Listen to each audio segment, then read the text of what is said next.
یہ اللہ چلا دیتا ہے خود ہی. تو ذاکروں کو زیادہ کوشش بھی نہیں کرنی چاہیے اپنی مجلس چلانے کی، کیونکہ مجلس چلانے کا نام نہیں ہے، مجلس ہدایت کا نام ہے، مجلس رہنمائی کا نام ہے.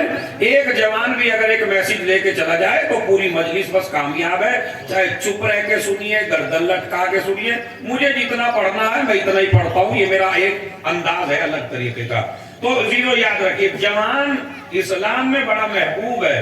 حد یہ ہے کہ دنیا کی ہر حکومت جوان سے پیار کرتی ہے، اسلام بھی سب سے زیادہ جوان سے پیار کرتا ہے. شیطان بھی سب سے زیادہ جوان سے پیار کرتا ہے. اسے بوڑھے نہیں چاہیے شیطان کو، اسے چھوٹے چھوٹے بچے بھی نہیں چاہیے، اس لیے کہ جو بچے ہوتے ہیں ان کے اللہ گناہ لکھنے نہیں دیتا، کیونکہ وہ معصوم ہے، ابھی غلطی خطا کا شعور ہے نہیں. اب اسے بھی اپنی لسٹ میں جوان زیادہ چاہیے. اچھا، دوسری حکومتیں جو برباد کرنا چاہتی ہیں کسی مذہب کو، ان کو بھی بوڑھا نہیں چاہیے، ان کو بھی جوان چاہیے. آپ نے بوڑھے اخباری نہیں دیکھے ہوں گے، سارے ملنگ سارے اخباری بوڑھے نہیں ہیں، اس لیے کہ جس کا عقیدہ پختہ ہو جاتا ہے وہ کسی کے بہکائے میں نہیں آتا ہے. جوان کے لیے امیر المومنین نے فرمایا، بیٹا حسن جوانوں پہ کام کرو، اس لیے کہ جوانوں کا دل خالی زمین کی طرح ہوتا ہے، جیسا بیج ڈال دو گے ویسا جوان بن جائے گا. کتنا بہترین جملہ ہے، تمہارے مولا کا ہے جس مولا کے تم نعرے لگاتے ہو دن رات، کہ جوان کا دل خالی زمین کی طرح ہوتا ہے. بیٹا حسن جتنا کام ہو جوانوں پہ کرو، اس لیے کہ جیسا بیج ڈال دو گے ویسا جوان ہو جائے گا.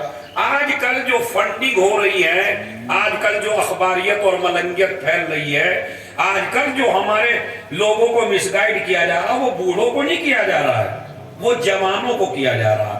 اس لیے کہ انہیں بھی جوان چاہیے، شیطان کو بھی جوان چاہیے. اسی لیے جملے کو یاد رکھیے، امام حسین علیہ السلام نے، کربلا کی پوری تاریخ پڑھ رہا ہوں دو جملوں میں. امام حسین کا مؤذن تھا حجاج ابن مسروق. زور سے بولیے کیا نام تھا اس کا؟ حجاج ابن مسروق. مدینے میں اذان اس نے دی، مکے میں اذان اس نے دی، راستے میں اذان اس نے دی، صحرا میں اذان اس نے دی، جنگل میں اذان اس نے دی، 9 محرم تک اذان اس نے دی.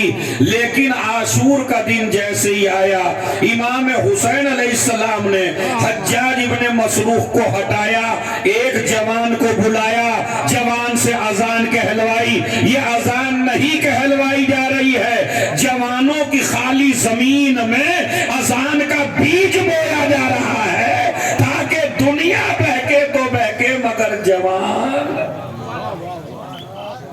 صلوات بھیجے محمد و آل محمد. یہ علی اکبر سے اذان دلانے کی کیا ضرورت ہے؟ تاکہ میرا جوان، میری قوم کا جوان، میرا شیعہ جوان، میرے مذہب کا جوان کبھی بھی غافل نہ ہونے پائے دین سے. مغرب کی اذان نہیں دلوائی، عشاء کی اذان نہیں دلوائی، اذان بھی دلوائی تو صبح کی، اس لیے کہ جوانی میں نیند کا حملہ زیادہ ہوتا ہے، اسی لیے آپ کو بیدار کرنے کے لیے عشاء کی نماز نہیں دلوائی حسین نے، اذان دلوائی تو صبح کی اذان. کبھی آپ سمجھتے ہیں یہ جو عشرے مناتے ہیں، ہم مجلسیں مناتے ہیں، 9 محرم میں ہمارے جوان اذان علی اکبر کا پروگرام کرتے ہیں یا نہیں کرتے ہیں؟ بھائی اذان علی اکبر ہوگی تو اس اذان علی اکبر کا میسج کیا ہے؟ اذان علی اکبر کا پیغام کیا ہے؟ پیغام یہی تو ہے کہ آپ کو دین سے غافل نہیں ہونا ہے. تو ساری حکومتیں کام کر رہی ہیں جوانوں پر، شیطان کام کرتا ہے جوانوں پر، ملنگیت اور اخباریت کام کر رہی ہے جوانوں پر. اسلام کو بھی سب سے زیادہ محبوب اگر کوئی ہے تو جوان ہے. ایک بوڑھا مسجد میں جاتا ہے، اس کی عبادت بھی قبول ہے، لیکن سب سے زیادہ ثواب اللہ جوانی کی عبادتوں کا دیتا ہے، بڑھاپے کی عبادتوں کا وہ وزن نہیں ہے جو وزن ہے جوانی کی عبادتوں کا۔ آپ کہیں گے جناب مولانا آپ نے یہ کیسی بات کہہ دی کہ بڑھاپے کی عبادتوں کا وزن زیادہ نہیں ہے جوان کی، تو میں آپ سے ابھی پوچھتا ہوں، آپ میرے مسئلے کو خود ہی حل کر دیجئے گا، اچھی سی صلوات پڑھ لیں، مسئلہ میں رکھ دیتا ہوں۔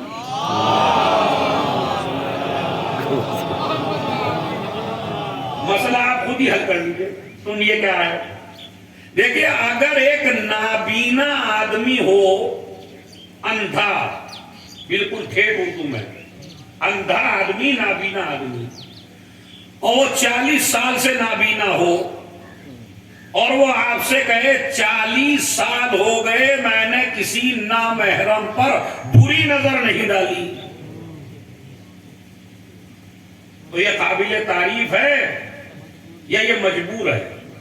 زور سے بولیے، مجبور ہے۔ کیا کہہ رہا ہے کہ 40 سال ہو گئے میں نے کسی نامحرم کو دیکھا نہیں، تو آپ کیا کہیں گے؟ بڑا کھٹا جواب دیں گے آپ، کہ یار دیکھتا کیسے تو، جب تیری دونوں ہی پھوٹی ہوئی ہیں، تیری آنکھ ہی نہیں ہے تو نامحرم کو کیسے دیکھتا؟ اچھا ایک آدمی جیل میں ہے 40 سال سے، وہ کہے جناب قبلہ میں پاک و پاکیزہ ہو گیا ہوں، 40 سال سے چوری نہیں کی، بالکل میں نے ڈکیتی نہیں ڈالی، آپ کیا کہیں گے؟ ارے بھائی تجھے چوری کا موقع ہی کہاں ملا ہے؟ اس کا مطلب ان دو جملوں کا، پھیلا تو میں اس میٹر کو اور زیادہ سمجھ چاہتا ہوں لیکن نہیں